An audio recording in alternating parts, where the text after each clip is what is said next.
Welcome to the DockerCon Transform track. Happy you're here. My name is Sophia Mills. I'm a Docker employee. I'll be emceeing this track throughout the day, so I hope to see your faces back for other sessions. I want to introduce Arjuna from Lockheed Martin. He traveled here today from Washington, D.C. to speak to you, and he told me a fun fact that he has once flown in a Black Hawk helicopter. So if you guys get to meet him later on, you can ask him about that story. Once he's wrapped up his talk, there will be time for questions. Please use the mic towards the back so we can have that recorded. And the first person that asks a question, I have a special DockerCon swag for you. So just a little motivation. Turn it over. Great, thank you.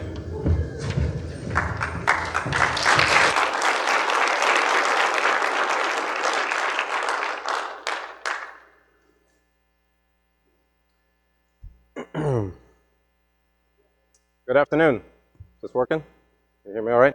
Yeah. In the back? Lockheed crew? All right, we're good. I'm really excited to be here today, and this is awesome. Look how many of you are in here, so I'm very, very happy to be able to provide kind of a little bit of our Lockheed Martin journey when we talk about Docker and containerization. But before then, let me give you a little bit about myself. So, Arjuna Rivera, I'm the I2 Labs Senior Manager and Principal Researcher at Lockheed Martin. Have had an extensive technical background throughout my career. Did pretty long stint in cybersecurity, so definitely have a strong cyber background. And now focus on cloud, right? Cloud enablement. And when I refer to enablement, at Lockheed Martin, we're talking about cloud migration, we're talking about cloud innovation, how do we refactor our enterprise apps to work natively in cloud. So there's a lot when we talk about cloud enablement. But today, because this is DockerCon, right? DockerCon 2018, we're going to focus on our Docker journey. So we have a lot of code names, if you will, at Lockheed Martin. So hashtag Big Whale by a few of us. People knew what we were talking about when we were referring to Docker and what that meant. And this is part one of our kind of unexpected journey at Lockheed Martin. You'll be hearing more about part two and part three. So let's go ahead and get started. So what's Lockheed Martin? So if some of you don't know, Lockheed Martin is one of the largest defense contractors in the world. We're roughly 97,000 or so employees across 40 nations, the United States, of course, being our largest contingent. And but most importantly, what I want you guys to kind of take away with is that we're a 100-year-old plus company, right? McKesson was talking about how they were, 185 or something like that. We're not there yet, but we're definitely a 100-year-old company. And as you can imagine, with a 100-year-old company comes a rich, kind of heritage, technical foundation, right? Rooted in processes and governance, as you can imagine. So we recognize that being a 100-year-old company doesn't mean that, everything just comes easy and that we can continue to exist for another 100 years and not have a situation where, like today in the marketplace, we have fierce competition from our competitors. We are seeing software companies kind of rising up and offering competition as well. And then we have other industry disruptors looking to kind of take market share from us. So from a problem statement perspective, evolving and modernizing our IT apps and infrastructure, as well as those processes, are key to staying relevant and competitive in today's market. So before I go into how we started leaning forward from a Lockheed Martin standpoint, let's watch a quick video that hopefully has audio. We are dreamers. We jump a little too high for the comfort of our mothers.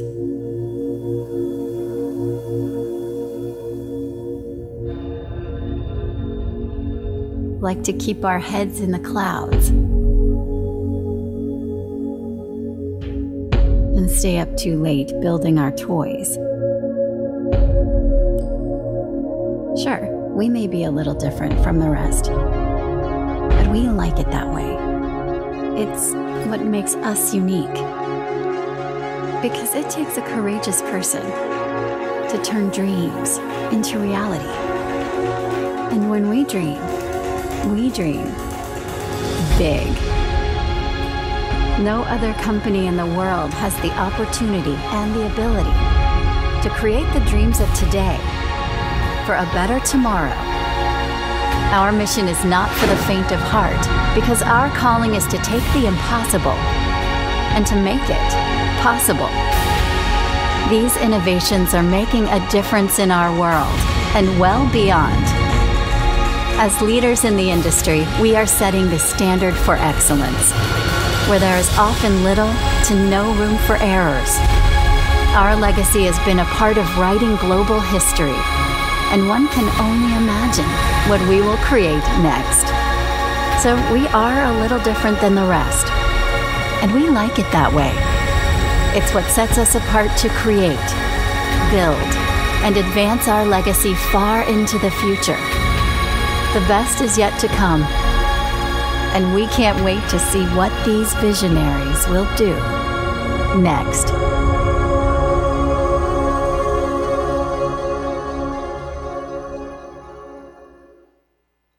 So if you're in science, technology, engineering, please, that's an awesome video. Let me just get some applause. I didn't make it. We had a great production crew. So as we from an IT standpoint look at where Lockheed Martin wants to go for the next 100 years, we are challenged with how does IT bring to bear what's needed to get us there? Where do we begin? So we started with the whole digital transformation idea, looking at how do we get to cloud? How do we modernize our apps, modernize our infrastructure, and reduce our overall tech debt while maintaining quality operations? We wanted to use digitization to help change our processes and in turn our overall culture. Culture. We hear that word a lot, right? And it means different things for different organizations. There's the low risk culture. There's the if it's not broke, don't fix it culture. And there's the if it's been working for the last 100 years, why should we change? So understanding the various cultures was paramount to us doing something radical for us, and most importantly, inspiring. So to execute on our digital transformation strategy, we really looked at three things: technology advancement, market direction, and our business need. Priority number one. We have a good sense from an R&D standpoint. If you're familiar with the IRAD term, we know how to do R&D. Some of the tech insertion capabilities and being able to really insert new technology. But we needed something from an exploration standpoint, from an IT standpoint. There's a lot of, and you guys correct me if I'm wrong, there's a lot of, I hear in industry, this particular product is either works great or doesn't work great, let's just implement and go and do. We haven't really had an opportunity to facilitate. How do we explore these products? How do we make sure that it really works, it integrates well within our infrastructure? Because again, every time is different. So that was the genesis of what I call I2 Labs. I2 is our infrastructure and international organization within our enterprise business services. So they're core for our entire hosting environment within the corporation. So my background, a little bit more about me. My background, as I mentioned, for the last 13 or 15 years was in cybersecurity. But when I got the call to join the fellowship, if you will, I jumped on it. I went all in to create, develop, and inspire what many at Lockheed Martin today recognize as I2 Labs. Making something from nothing is hard. Making something from nothing in aerospace that's born out of cloud and raised in cloud is even harder. But when you have an opportunity to collaborate and partner with some of the most brilliant and creative people at Lockheed Martin, you truly develop something that's unstoppable. I get testimonials from some of our customers that work with I2 Labs that working with us is contagious, right? It's infectious. I worry a little bit that they keep using these kind of medical terms, right? It's like, okay, that's not. But at the end of the day, they're inspired, right? They're inspired because they have this history of either not getting the support that they need to fail fast, not getting the security type of support that they need from an engineering standpoint, not to check the box, but to really say, let's work together. Let's build something together to be successful. So right-sizing our legacy processes was key from a I2 Labs perspective. Not taking weeks to months, God forbid we even say years, to stand up a particular platform was key. All right, so rapid stand-up of our modern platform, our resources, ensuring that we have the right resources at the right time, right? We need our skilled personnel, we need financial backing, training, folks attending industry events like this to inspire them to kind of see what the capabilities are, to meet you, to partner with you, to call you. All of that was involved as we built I2. And then most importantly, our internal partnerships, right? It's usually the red tape and being able to get things off the ground, working with our global supply chain, working with our legal company, our corporate information security, even vendor management, getting them to onboard through our NDAs, our PIAs, everything takes time. How do we right-size that, execute, so that we can move forward and our customers see rapid delivery of what they ask for? As an idea incubator and technical facilitator for I2, we don't just discover products, we bring experiences to life. We kind of went away from the whole trade studies and white papers and stuff that you normally shelf, right? But putting the tech in their hands.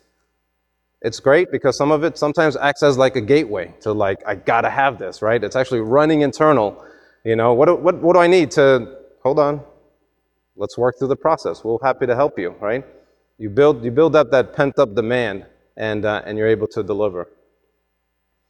Every day is an opportunity to kind of reshape the IT landscape, while having a lasting impact on our company. So there was the one thing I needed as we started I2 Labs, that one killer app. And that was Docker EE. When we looked at our current state of innovation, we kind of saw a few things happening. And I'll go through each one of these. But our business is changing around us within Lockheed Martin. We needed to know what can help us kind of get to cloud faster. What can help us on our DevOps journey? I'm sure many of you out there are on your DevOps journey as well. How do we get away from waterfall systems engineering work and focusing on agile development framework and DevOps? And then, of course, there was internal competition. There are several container platforms already running in Lockheed Martin. So going back to businesses changing around us, we saw a blending of IT and what we call OT, operations technology.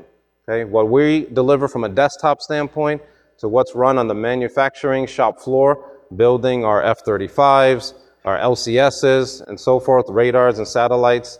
And you're beginning to see IT people supporting OT and OT people giving expertise on the IT side. So this blending or blurring is occurring that we wanted to make sure that there's no clear distinction between what are our production systems.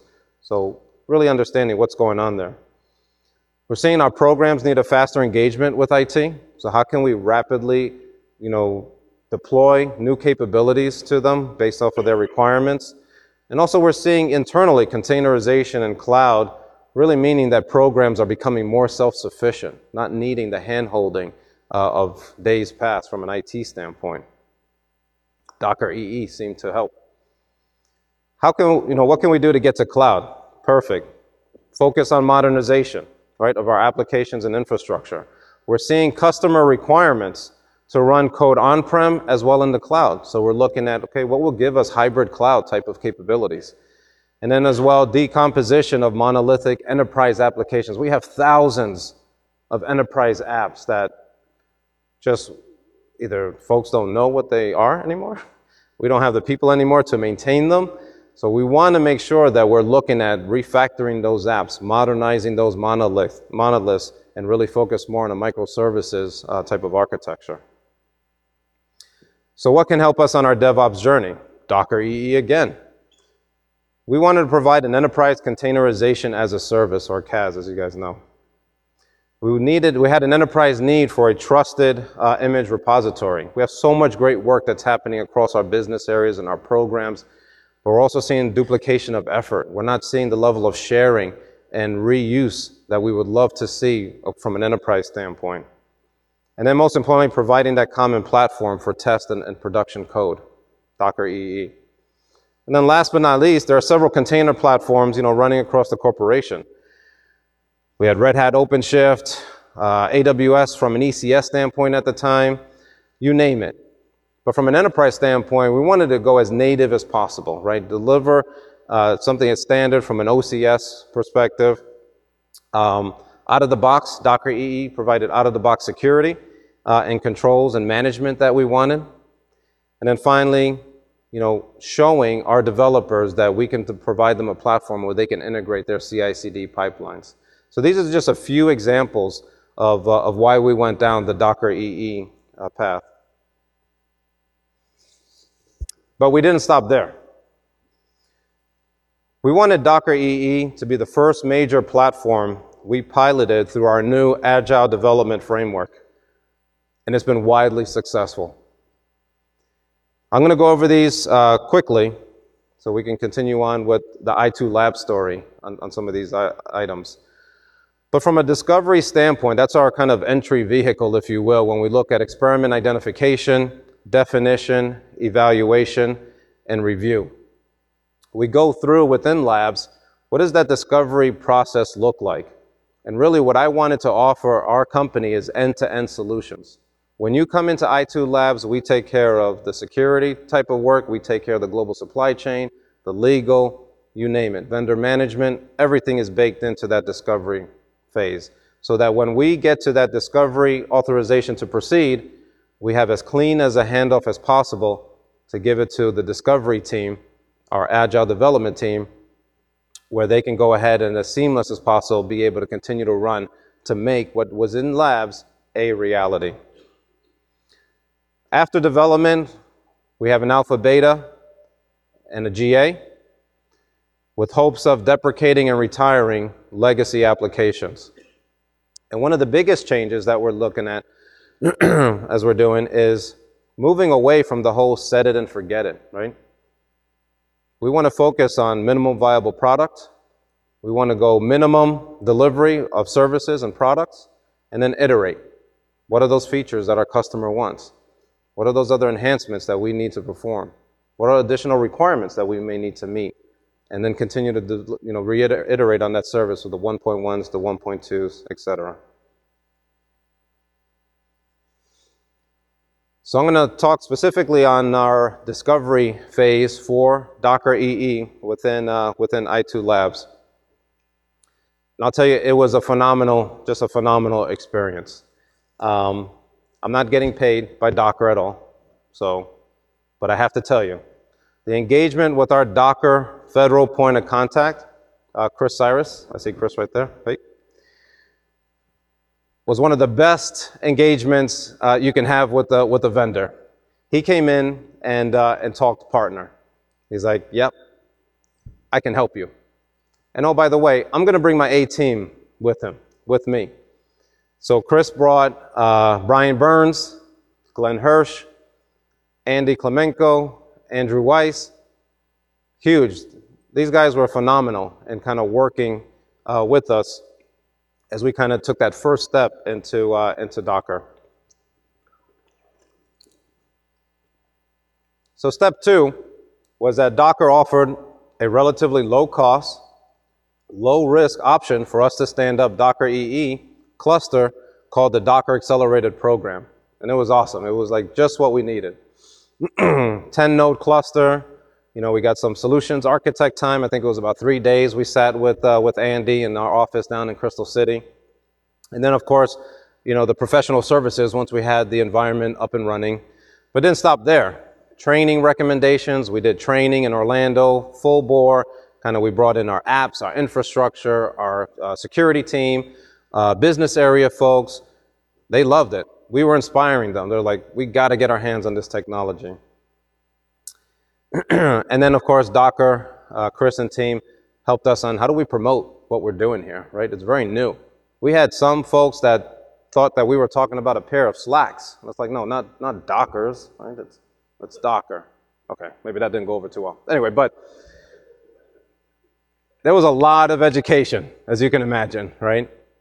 Everything from, this is just virtualization, to, I have no idea what you're telling me. A lot. From our technical community to our executives. But they got it. Our step 3 was bring in early adopters, okay? So I'm not sure if this is something similar for you guys, but we have programs already running Docker. This is not a big deal to them. This is like, yeah, we're running containers already, right? We're running kube, we're running, whatever you name it, they're already running it. But they're tired of managing their own infrastructure. They don't want their full stack engineers continuing to run operations. So when we came in and said, well, would you like to join our labs instance of our Docker enterprise cluster? They're like, hell yeah, we want to do that. These are highly paid full stack engineers patching systems. I want them to code. I was like, good. I want them to code too. So let's host for you. Yeah, so they were happy. After a few wins under our belt, we brought Docker EE to our approval board and started making containers as a service a reality. So I love this graphic. Unsplash, this is awesome. So our development phase was just a time in my life that I had never seen before at Lockheed Martin. This is when we brought an idea forward, gave our data center infrastructure team, look at what we did. We now want to make this a reality. We want you guys to turn this into a service. We brought our infrastructure teams, we brought our apps teams, we brought our security, we brought Docker solution support, and everybody went to town. Everybody was excited about, something new, something that can be big for us when we look at all the use cases and the stories that we're hearing internally of people wanting this capability. So there was a lot of motivation here.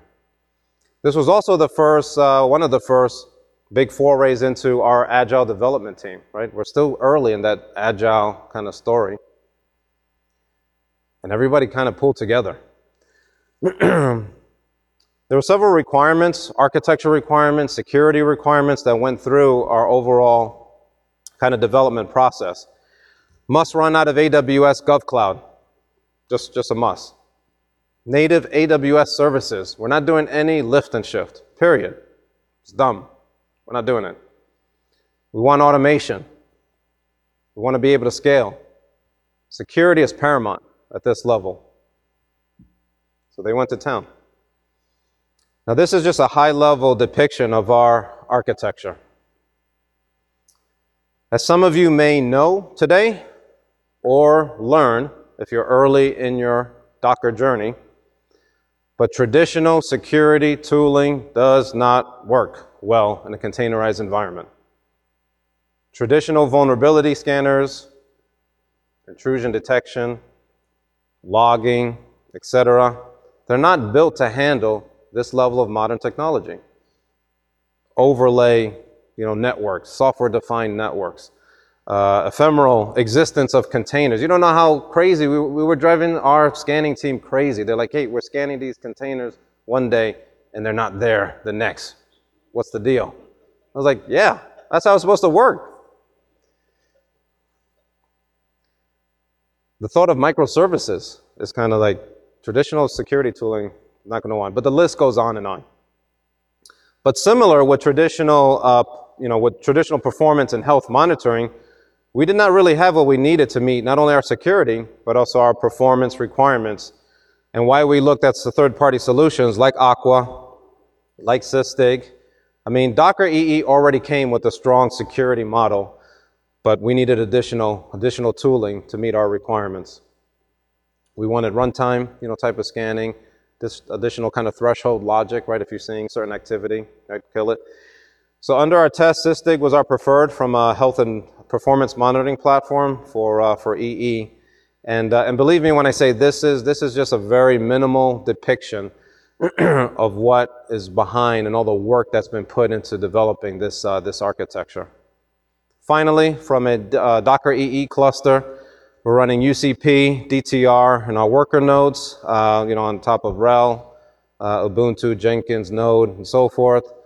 S3 from a native, from an image storage perspective, and then elastic block storage on our persistent storage aspect, and then finally RDS from a database perspective. So as native as possible. So alpha and beta was a pivotal moment for us in I2 Labs. You see, we were originally just focused on our kind of IT types of challenges, right? Applications, either be web apps, some database, Oh my, look, we could actually stand up MongoDB. Look at this is ridiculous. So that was all exciting, but we had a use case that came across our way where all the work that we put into right-sizing our global supply chain and our legal, right-sizing our personnel, right, and how we're able to take on work and kind of expedite some of those demands. We have an organization called Corporate Engineering Program Office, and they were looking at a augmented reality platform called Remote AR. I don't know if anyone's familiar with Remote. It's a product from the company called Scope AR. And they were going to another test organization within the company. Again, we're almost 100,000 big, so we have a lot of these kind of small test groups. And unfortunately, they weren't able to get what they needed to be able to run just this small piece of software that's containerized to make a decision on, do they want to continue to invest or not? So this test organization said, go buy a Docker license. They're like, all right, we'll go buy Docker license after weeks, I think months of trying to get something going. And they went to our global supply chain, and our global supply chain person was like, why would we spend on another license of Docker when Arjuna's running Docker EE in labs? What is this labs that you talk about? So they came to me, they reached out, and they were like, hey, we have this container that we want to run in labs. How long would it take for you guys to get it up and running? Are we talking weeks or months? And my team at the time was like, we'll get you up and running in 2 days. Now, there were several explicitives that I'm not going to say because we're being recorded, but it was no way could you do this in 2 days. 48 hours later, we had the Remote AR software up and running. Now, I'm going to caveat this because you know how stories change in industry. It actually took us a week. 2 days to get the software up and running, an extra 3 days or so to do the firewall rules, network configuration, and everything like that. But 2 days, we met that date. They were blown away. Who are you? Where did you come from? How do I do more work with you? Why don't more people know about you? Pivotal moment in kind of our development as we look at driving innovation, as we look at modernize our applications and ultimately doing things different at a 100-year-old company. So with that, I'll give a quick slide up. It's Remote AR. For the layman's, they like to sell it to our execs as kind of the FaceTime for our shop floor folks. So the use case goes this way. We may have a facility in theater, in country, right? There's a part or a piece of our platform that may be broken, and we need to kind of get some expertise to kind of take a look at it. So today, if it's really bad, we may have to fly people out, right? CONUS, from a US standpoint, fly people out to go and fix it. We look at introducing this technology, Remote AR, which offers augmented reality to the tech, right? On-site tech with camera, iPad, iPhone. Right now it's just iOS based. And be able to not only show the tech sitting somewhere in the US or elsewhere, kind of what's the issue. They're able to mark up They're able to zoom in, zoom out, put in text and so forth, arrows and that kind of thing. And it's phenomenal. It's saving time, it's saving money, the ability to get, fixes out the door, kind of and up and running, can't be calculated, although they are. So with that, let me give you just a quick preview, or video, sorry, of what remote AR looks like.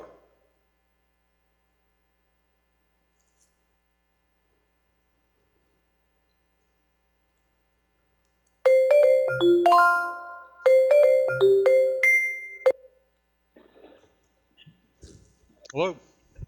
Hi, Cliff. This is Chris. Hey, Chris. Can you see my video and hear me okay? Yes, sir. Okay. Hey, I want to show you a finding that we had on DTA line, aircraft left side. We've got a small indentation on the top and on the bottom at this point right here. Okay. And, so, sorry, what was that? can you kind of back out just a little bit, give me an overview? Yeah. All right. So, got it.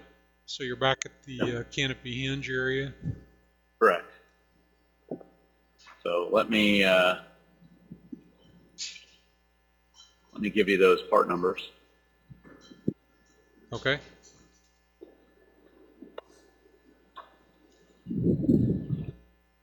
So the video ends there because we don't want to put any proprietary information in here. Oh my, the 16, right? Out of control. But this is crazy. This is ridiculous. We have executive vice presidents saying, this is the value of IT, right? Small container, running in labs, being able to bring these two individuals together to fix something that's going on a multi-million-dollar airplane. Docker EE. So, getting close on time. So just from a phase one perspective, and I'll talk about phase one in a minute, it's been fast for us. It could feel like slow, but when we look at where we started from an ideation standpoint, right? Clearly there's some club going on. You look at the multiple Docker EE instances to support development, production at multiple locations. It's awesome. We have about 25 enterprise apps, 90 services running, and over 300 containers. Remote AR being one of them, running in that particular environment. And we're only in beta. So just imagine as we get out of beta and into GA, this is going to go bananas, right? This is going to be a lot of fun to work with.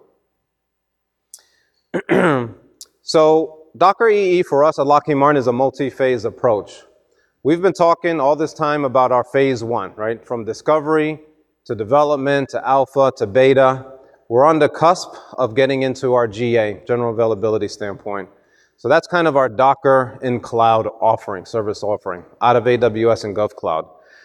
Our next phase within labs is going to be Docker on-premise, right? And really that's more about Docker on Windows, right? We have so much .NET, .ASP. We have developers who don't want to refactor their code from a .NET, core perspective. What better way to now take that population and offer Windows and Hyper-V containers, from a Docker EE cluster perspective? And then we're seeing a lot of demand from a classified standpoint, a closed environment, right? So today, and I'm generalizing, right? There's multiple flavors when we talk about high side, low side, and so forth. But today, low side development and then having to migrate those images, those containers and run them in a high side container environment is all manual, right? We're still sneaker netting this kind of stuff. So they want a kind of enterprise supported reference architecture that we will be building as part of our phase 3 Docker for classified. So this is one of my last charts, kind of what does Docker EE do for me? And at the end of the day, it's professional satisfaction. I mean, being able to come to work, be excited about what you do, and at the end of the day, inspire, from tens to hundreds of individuals to kind of say, this is awesome. Yeah, we can do this. So we're seeing organizational transformation, right? One of our business areas, aeronautics, who, they're so regulated because of the, business that they're in. There's so much in regards to, we just can't do that. And we're working with people in that business saying, yes, you can. Let's work together, right? So they're running their own Docker Enterprise Editions, right? They're working with their developers. They're building, the build, ship, run from their perspective. So we're seeing that organizational transformation happening. Modernization, right? When we talk about ServiceNow integration, we talk about UCP, the whole security framework, collections and grants and application groups and teams. I mean, just seeing this evolve is fantastic. The DTR from an enterprise registry, transitioning users from pulling from, Docker Hub to pulling from our internal DTR, right? Where we're doing the security scanning with Aqua on top of, what comes out of the box, CM, and also having that availability. And then lastly, kind of that collaboration, right? Bringing these great minds together and collaborating on problems, how we can continue to evolve the journey that we're on. I promised I wasn't going to tear up, but every time I go into our service catalog and I go into our platforms and see containers and seeing that Docker AWS beta tile, it's like to go from nothing to something that anyone within the corporation today can just kind of click a button and procure that kind of service is just like, it's awesome. That's awesome. So if you're passionate, if you're excited about what we're talking about, what we're doing at Lockheed Martin, come talk to us. We're needing the skill. We want the expertise. We want folks who are excited about this technology and making the transformation. Thank you.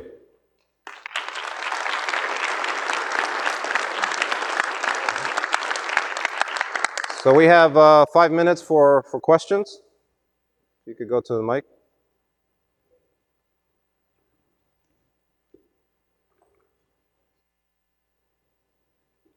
And if I can't answer it just in Lockheed fashion, we have an army of folks that could. So. All right, so what kind of restrictions did GovCloud put on you with regards to what you can do, what you can't do, patch levels, things like that? Okay, so let's see how to best answer that, because I don't think there was necessarily any restrictions, right? So when we talk about having a cluster in our pub, right, east or west, compared to in GovCloud, I think there was no change within our cluster. You know what I'm saying? I think we just took our cluster from a requirement standpoint. We wanted in GovCloud from an export control U.S. persons perspective. But technically, what we ran in East and West was the same that we did in GovCloud.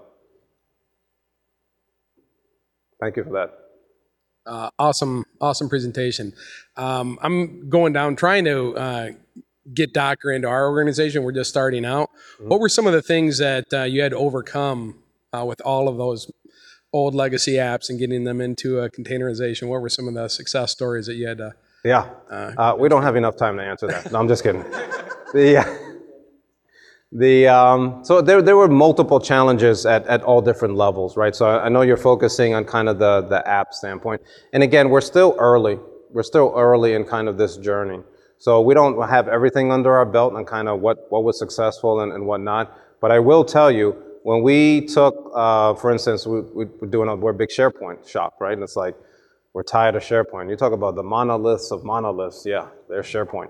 So we're like, let's start looking at how do we get to WordPress, right? How do we start doing that? And then being able to containerize, things like that. We really started disrupting stuff internally where people are like, we're just on Skype.